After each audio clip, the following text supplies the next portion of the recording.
How to collect and test individual gases. So the first gas is hydrogen gas, which has the molecular formula H2. Hydrogen gas is less dense than air and is almost insoluble in water, meaning it doesn't dissolve in water, and it's less dense than air.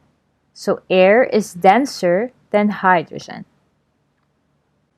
So hydrogen gas is collected above water or upwards into the test tube or gas jar.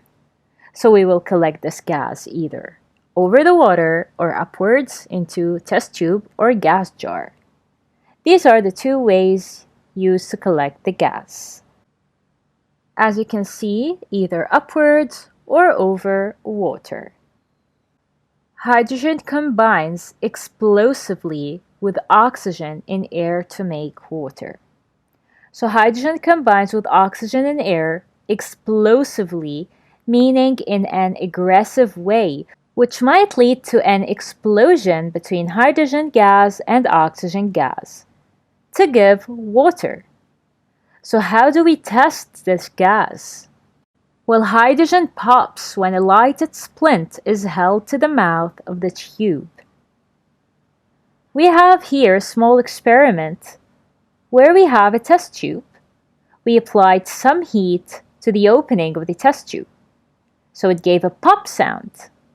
This proves that this gas inside this test tube is a hydrogen gas. The reaction is hydrogen, 2H2, plus oxygen, O2, reacts to give 2H2O, which is water. So as we said, we collect hydrogen gas upwards or above water, and hydrogen reacts with oxygen strongly to give water. And lastly, hydrogen pops when we apply heat to it.